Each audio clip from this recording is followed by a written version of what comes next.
Welcome to the So You Missed Church podcast. We are happy to have you here with us today. Happy Monday to you. Hey, this is Clint Daly, and I'm hoping that if you went to church this week, you got something from it. You enjoyed your time there. But maybe you missed church this week. Maybe you didn't go, or maybe you couldn't go. Maybe you didn't even miss it that much. We're still hoping that we can get your week started in a positive way. You know, here on the podcast, we actually spend a fair amount of time talking about how important it is that we have a purpose in our life. We talk about how we all say in life we want happiness, but we know that isn't always accurate. Sure, happiness is great, but what we really crave as human beings is a purpose. Let me ask you a question today. Do you ever stop and wonder what your purpose is? Do you ever consider that God may have a purpose for you that is beyond your wildest dreams? You may hear that right now, and you may be thinking, Clint, that is not me. I'm not really a church person. God is not looking at me to do anything. I'm just living my life. I'm just minding my own business. I'm just trying to get by. And believe me, I understand. But now, let me tell you a story that just might make you reconsider that. Today we go back to the book of Joshua in the Old Testament, and God has had Moses lead his people out of Egypt. They have wandered in the desert for generations, and now he has a new leader. He has Joshua leading the Israelites, and they are going into Jericho to scout out the land for Israel to claim as their own. And in Joshua chapter 2, we see that Joshua has sent 2 spies into the land of Jericho.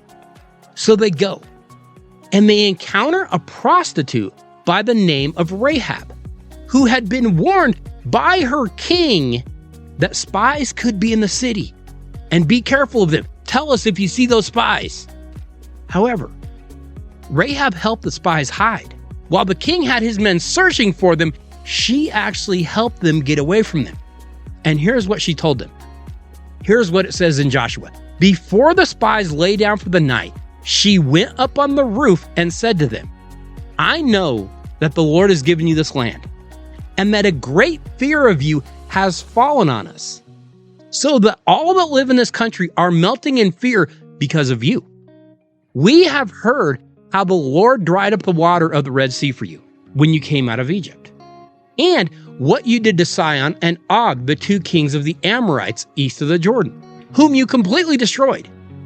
When we heard of it, our hearts melted in fear, and everyone's courage failed because of you.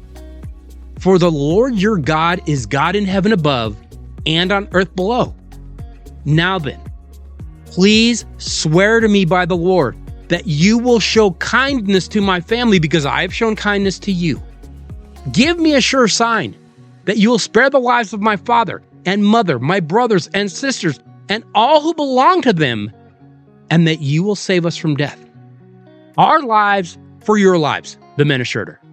If you don't tell what we're doing, we will treat you kindly and faithfully when the Lord gives us the land. So she let them down by a rope through the window, for the house she lived in was part of the city wall. She said to them, go to the hills so the pursuers will not find you. Hide yourselves there 3 days until they return, and then go on your way. Now the men had said to her, this oath you made us swear will not be binding on us unless, when we enter the land, you have tied this scarlet cord in the window through which you let us down. And unless you have brought your father and mother, your brothers and all of your family into your house. If any of them go outside your house into the street, their blood will be on their own heads. We will not be responsible. As for those who are in the house with you, their blood will be on our head if a hand is laid on them. But if you tell what we are doing, we will be released from the oath that you made us swear. Agreed, she replied. Let it be as you say. So Rahab sent them away, and they departed. And she tied that scarlet cord in the window. Okay. So she makes a deal with them. I'm not going to tell where you're at. I'm going to help you get away. Just don't hurt me or my family. They said, fine, but tie the scarlet cord in the window so we know that's your family and keep your family in there. Otherwise, we're not going to be responsible. Okay, so let's fast forward to chapter 6. And God is going to deliver the city of Jericho to Joshua and the Israelites. And God tells them, march around the walls of the city for 7 days in a row.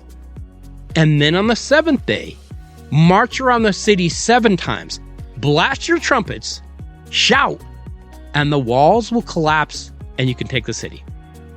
And in chapter 6, verse 17, it says, the city and all that is in it are to be devoted for the Lord. Only Rahab the prostitute and all who are with her in her house shall be spared, because she hid the spies that we sent. So the Israelites go out, they go around the city every day. On the 7th day, they go around 7 times. The trumpet blows, they shout, and of course the walls came tumbling down. And Israel took the city just as God had said they would. Now you might hear the story and you think to yourself, that's a great story.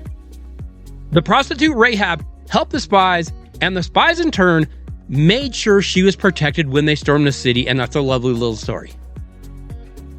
But you see, that's actually not where the story ends. In fact, it's not even close. Because you see, Rahab and her family would be protected. And Rahab would end up going on to marry a man named Salmon. And they would eventually have a son named Boaz. Boaz would grow up. He would marry a woman named Ruth. And they would have a son named Obed. And Obed would grow up. And he would end up having a son named Jesse. And Jesse would grow up. And he would have a son named David. Yes, that David. King David. And of course, we know that if we continue to track the house of David, we eventually get to Mary. And then, yes, to Jesus. Now, do you think for 1 second that Rahab thought she had a purpose in her life? Do you think Rahab thought God planned to use her? Remember what she did for a living. And yet, her faith and her courage were traits that God used to eventually lead to the birth of the King of Israel, and then eventually to the birth of God's own Son and our Savior. Still think you don't have a purpose?